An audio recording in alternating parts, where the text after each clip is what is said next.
ঘুমানোর পর যদি আমার স্বপ্নদোষ কিংবা সামান্য প্রস্রাব নির্গত হয়, তাহলে কি শুধু আমি এবং আমার কাপড় অপবিত্র হবে, নাকি আমার সাথে আমার বিছানার বালিশ, বেডশিট ও কম্বল অপবিত্র হয়ে যাবে?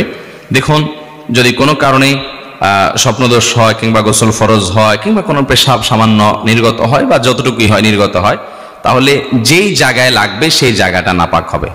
সেটা আপনার কাপড়ে লাগলে কাপড়ের যে জায়গা লাগবে সেই জায়গাটা ধুয়ে ফেললে, পরিষ্কার করে ফেললে, পাক করে ফেললে আপনার পুরো পোশাক পাক হয়ে যাবে। আপনার স্বপ্নদোষ হলে অথবা গোসল ফরজ হলে আপনার পুরো বিছানার চাদর পুরোটাই নাপাক হয়ে যাবে, এমনটা জরুরি। বিছানার চাদর যদি না লাগে কোনো নাপাক, তাহলে ওটা নাপাকই হবে না।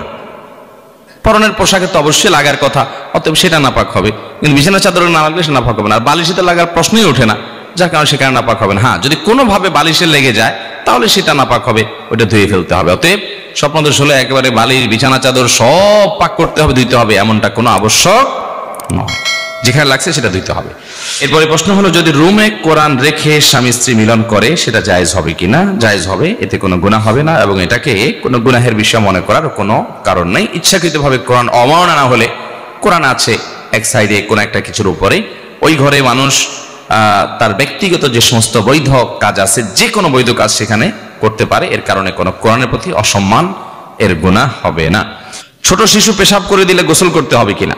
ছোট শিশু যদি কোনো কাপড় চোপড়ে পেশাব করে দেয়, তাহলে সেই কাপড় যেই জায়গা লেগেছে ওই জায়গা আপনি ধুয়ে ফেলবেন। আপনার কোলে পেশাব করছে, রানে পেশাব লাগছে, তাহলে রানটা ধুয়ে ফেলবেন, বাস, পাক হয়ে গেল। গোসল করা জরুরি না। অনেক মায়েরা আছেন এটার জন্য অহেতুক কষ্ট করেন। শীতের দিন বাচ্চা দিছে কোলে পেশাব করে, এবার ভদ্র মহিলা আগা গোড়া পুরা শরীর উনি ধোয়ার জন্য ঠান্ডা পানি দিয়ে চলে যান। না, আপনাকে ইসলাম এত কষ্ট করতে দেয় নাই, অতএব এত কষ্ট আপনি করতে যাবেন না। বাচ্চা পেশাব করলে যে জায়গা পেশাব করছে ওই জায়গা ধুলে কি হয়ে যাবে? পাক হয়ে যাবে। এরপরে কি বলে রাতে আয়না দেখা ভালো না, তাকে আদর্শ সত্য কোরআন হাদিসের যুক্তি পেশ করুন। এটা কোনো আয়না ব্যবসায়ী মাসালাটা বাইর করছে মনে হয়। ভাঙা আয়নায় মুখ দেখলে ক্ষতি হবে, যাতে করে আয়নাটা ফেলাই দিয়ে আরেকটা নতুন কিনে, এরকম কোন কুমতলবে কোনো আয়নার দোকানদার এরকম মাসালাটা বাইর করছে মনে হয়। কোরআন হাদিসে এরকম কোনো কথা নাই যে ভাঙা আয়না মুখ দেখলে সমস্যা হবে অথবা রাতের বেলা আয়না দেখলে অসুবিধা হবে। আমি মাঝে মধ্যে চিন্তা করি, কিছু কিছু বানোয়াট মাসআলা আমাদের সমাজে কোত্থেকে আসলো। মনে হয় কোনো মুরব্বীরা ভালো উদ্দেশ্যে হাদিসগুলো বানাইছে। উদ্দেশ্য যদি ভালো হয় হাদিস বানানো জায়েজ হবে? মান কাযিবা আলাইয়া মুতাআম্মিদান ফালিয়াতাবাওয়া মাকআদাহু মিনান নার। নবীজি বলেছেন, আমার নামে কেউ যদি মিথ্যা কথা বলে, ইসলাম বলে নাই সে নিজে থেকে বানায় বলল, সে যেন জাহান্নামের টিকেটের রিজার্ভেশন করে নিল। এরকম ভয়ঙ্কর একটা ব্যাপার। তো আমাদের দেশে দেখা যায় যে ওইরকম অনেক কথা আছে। ধরেন একটা আছে রাতে নখ কাটা ঠিক না, শুনছেন আপনারা?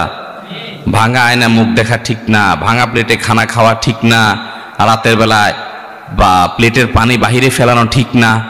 এসব ঠিক না ঠিক না ঠিক না যে বলছে, হাদিস কোরআনে কোথাও এটা নিষেধ করে না, কিন্তু এই ঠিক না আসলো কোত্থেকে?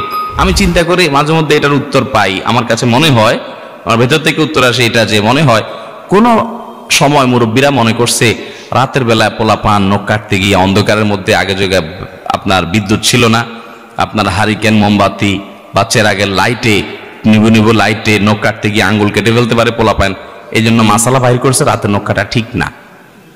বুঝতে পারছেন? তারপরে যায় আপনার রাতে যদি পানি ফেলেতে যায়, তো এখন তো আর ফকফকা লাইট তখন ছিল না, অন্ধকার ছিল সব, দেখা গেল কেউ আসতেছে তার গায়ে পানি পড়তে পারে, এই জন্য এটা মাসালা বাইর করে দিল যে রাতে পানি ফেলানো ঠিক না।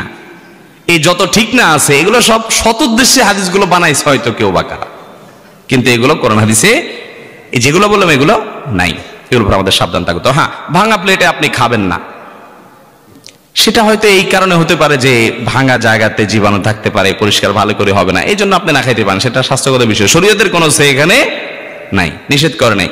এখন কোন প্লেটের দোকানদার যদি ফতোয়া বানাই দেয় যে ভাঙা প্লেটে খাবেন না, ওটা ফালে দিয়ে নতুন আরেকটা কিনবেন, তাহলে এটা ধান্দা হবে, বদমতলব হবে। বিধায় সমস্ত কথা কোরআন হাদিস দ্বারা প্রমাণিত নয়।